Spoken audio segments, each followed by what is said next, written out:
Saudi আরবে মাদকে বড় চালান সহ 7 বাংলাদেশি আটক। প্রশ্নভাসের সব কামাই আল্লাহর রাস্তায় খরচ করেছি। প্রবাসীদের নাগরিকত্ব দিচ্ছে সৌদি আরব। কুয়েতে প্রবাসীদের জন্য সুখবর। কুয়েতের আকামা বিষয়ে আসছে নতুন সিদ্ধান্ত। সৌদি আরবের জেদ্দা ও জিজানে মাদক বিরোধী অভিযান চালিয়ে 12 বাংলাদেশি ও 2 সৌদি নাগরিককে গ্রেপ্তার করা হয়েছে। মাদক চোরাচালান ও চোরাচালানের সঙ্গে জড়িত গ্রেপ্তার 14 জনের মধ্যে 7 জন বাংলাদেশি। রোববার 7 জুলাই এক প্রতিবেদনে তথ্য জানিয়েছে দেশটির সংবাদ মাধ্যম গ্লোব নিউজ। সৌদি আরবের মাদক দ্রব্য নিয়ন্ত্রণ অধিদপ্তর জানিয়েছে 3.3 কেজি উচ্চ আসক্তি সৃষ্টিকারী উদ্দীপক মেথামফেটামিন, 12,432টি অ্যামফেটামিন ট্যাবলেট সহ তাদের গ্রেপ্তার করেছে দেশটির পুলিশ। গ্রেপ্তারকৃতদের রাজধানী থেকে এই 7 বাংলাদেশিকে গ্রেপ্তার করা হয়। এছাড়া অ্যামফেটামিনের 21,000 ট্যাবলেট চোরাচালানের দায়ে মাদকদ্রব্য নিয়ন্ত্রণ অধিদপ্তরের কর্মকর্তা দেশটির বন্দর নাগরিক, জেদ্দায় 2 সিনিয়র নাগরিক এবং একজন সৌদি নাগরিককে গ্রেপ্তার করেছেন। পৃথক একটি অভিযান সৌদি আরবের মদিনার অ্যামফেটামিনের 75,600 ট্যাবলেট সহ একজন প্রবাসী এবং একজন সৌদি নাগরিককে আটক করেছে পুলিশ।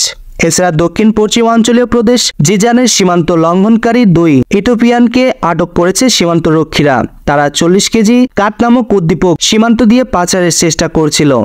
সাম্প্রতি সময়গুলোতে সৌদি আরবের মাদক চোরাচালানকারীর এবং পাচারকারীদের বিরুদ্ধে দমনপীড়ন জোরদার করেছে, যাকে মাদকের বিরুদ্ধে যুদ্ধ বলা হচ্ছে। চলতি মাসের শুরুর দিকে সৌদির জাকাত ট্যাক্স এবং কাস্টমস অথরিটি জাটকা জানায় জেদ্দার বন্দরের কাস্টমস পরিদর্শকরা একটি চালানের শুকনো 36,33,978টি ক্যাপটাগন পিস চোরাচালানের প্রচেষ্টা ব্যর্থ করে। মে মাসে সৌদির মাদক বিরোধী পুলিশ কংক্রিটের ব্লকের একটি চোরাচালানের লুকিয়ে রাখা 47 অ্যামফেটামিন ট্যাবলেট জব্দ করছিল এবং এই ছিনতাইয়ের সঙ্গে জড়িত 2 বিদেশিকে গ্রেপ্তার করেছিল। সেই মাসে শুল্ক কর্তৃপক্ষ বলেছিল তারা জেদ্দা বন্দরে আগত আলুর চালানের কোকেন পাচারের একটি প্রচেষ্টা ব্যর্থ করেছে। সৌদি আরবের মৃত্যুদণ্ড পর্যন্ত শাস্তিযোগ্য অপরাধ হলো মাদক চোরাচালান এবং পাচার।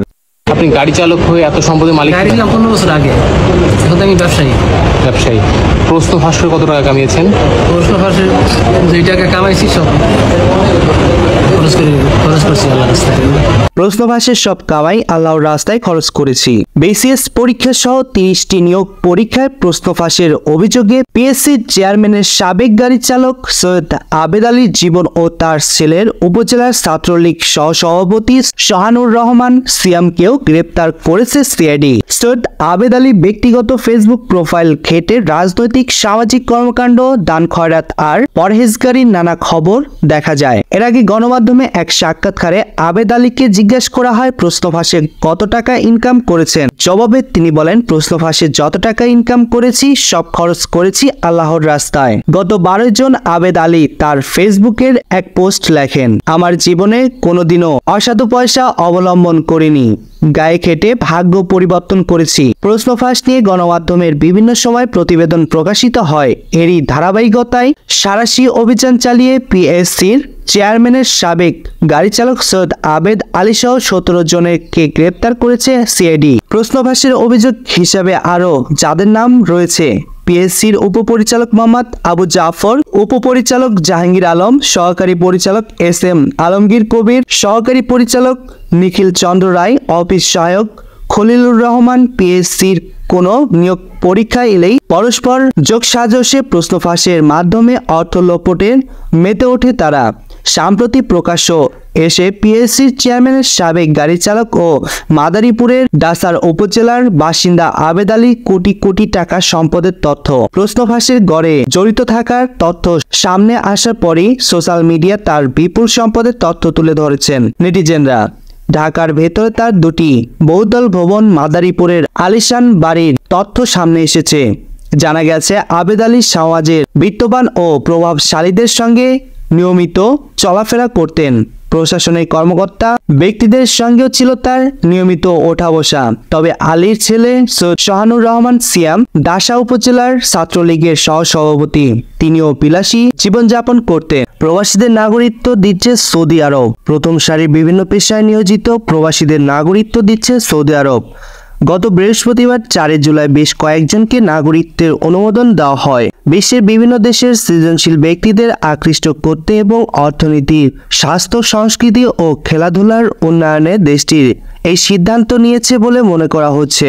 সৌদি আরবের সংবাদ সংস্থা এসপি এর বরাতে সংবাদ মাধ্যম গ্লোব নিউজ বলেছে, সম্প্রতি এই সংক্রান্ত একটি ডিগ্রি জারি করেছে সৌদি প্রশাসন। নাগরিকত্ব পাওয়াদের মধ্যে রয়েছে বিজ্ঞানী, চিকিৎসক, গবেষক, উদ্ভাবক, উদ্যোক্তা ও আরো কয়েকটি পেশার বেশ কয়েকজন। তবে ঠিক কতজনকে এই নাগরিকত্ব দেওয়া হয়েছে তা প্রতিবেদনে বলা হয়নি। সংবাদ সংস্থার এসপিএ এর প্রতিবেদনে বলা হয়, সৌদির ভিশন 2030-এর বাস্তবায়নের অংশ হিসেবে এই পদক্ষেপ নেওয়া হয়। দেশটির চাইছে তেল নির্ভরতা কমিয়ে আনতে আর অন্যান্য সৃজনশীল কাজের বেশি বেশি বিনিয়োগ করতে। তবে কোন কোন খাতে টার্গেট করা হয়েছে তার ওই প্রতিবেদনে উল্লেখ করা হয়নি। সৌদি আরবের সংবাদ মাধ্যম আশরাক আল আসাদ বলেছে, যাদের নাগরিকত্ব দেওয়া হয়েছে তারা আমেরিকা, ব্রিটেন, ফ্রান্স ও সিঙ্গাপুর থেকে এসেছে। এই তালিকায় রয়েছেন আমেরিকার নাগরিক, হ্যাবলডিউশন ফাউন্ডেশনের প্রধান নির্বাহী মাহমুদ খান, বিজ্ঞানী জ্যাকি উই রু ইং, লেবাননের বিজ্ঞানী নেভি কাসার। সংবাদ মাধ্যম সৌদি গেজেট বলেছে, এর আগে 2021 সালে প্রথমবার বিদেশিদের এমন নাগরিকত্ব অনুমোদন দেন সৌদির যুবরাজ মোহাম্মদ বিন সালমান। এর 3 বছর পর আবারও এই অনুমোদন মিলল। কুয়েতের প্রবাসীদের জন্য সুখবর, কুয়েতের আকামা বিষয়ে আসছে নতুন সিদ্ধান্ত। কুয়েতের অবস্থানকারী প্রবাসী কর্মীদের কাজ ও আয়ের সুযোগ বাড়ানোর জন্য নতুন পদক্ষেপ নিচ্ছে দেশটির সরকার। দেশটিতে খাদেম ভিসায় যাওয়া কর্মীদের জন্য মালিকদের অধীনে কাজ করার সুযোগ করে দিতে ভিসা প্রক্রিয়ার পরিবর্তন আনতে যাচ্ছে দেশটির কর্তৃপক্ষ। কুয়েতের আইনে এক মালিকের আকামা নিয়ে সেখানে গিয়ে অন্য মালিকের অধীনে কাজ করা দণ্ডনীয় অপরাধ। তবে সেখানে অবস্থানকারী বিভিন্ন দেশের কর্মীরা আইনের চোখে ফাঁকি দিয়ে বিভিন্ন কাজে যুক্ত হয়ে নিজের দক্ষতা বাড়িয়েছে এবং নানা পেশায় যুক্ত হওয়ার মতো নিজেদের গড়ে তুলেছে। এই অবস্থায় দেশটির সরকার সেখানকার প্রবাসীর জন্য শর্ত শিথিলের কথা ভেবেছে। খুব শীঘ্রই আকামা বিষয়ে নতুন সিদ্ধান্ত নিতে যাচ্ছে কুয়েত।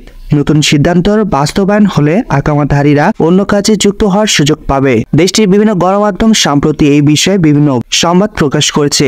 সে খবরের তথ্য অনুযায়ী খুব শীঘ্রই খাদেম ভিসা 20 নভেম্বর থেকে বেসরকারি 18 নভেম্বর শূন্য ভিসায় পরিবর্তনের সুযোগ দিতে দেশটিতে সরকার কাজ করছে।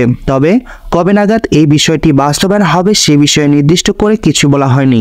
জানা যায়, কুয়েতের উপর প্রধানমন্ত্রী মেফাহাদ ইউসুফ সৌদ আল সাবায়ের নেতৃত্বে দেশটির রাষ্ট্র মন্ত্রণালয়ের উচ্চ পর্যায়ে এক বৈঠকে গৃহকর্মী ভিসা থেকে বেসরকারি খাতে ভিসা হস্তান্তরের নিষেধাজ্ঞা অস্থায়ীভাবে তুলে নেওয়ার জন্য একটি খসড়া আইন প্রস্তাবের জনশক্তি কর্তৃপক্ষের দায়িত্ব দেওয়া হয়েছে।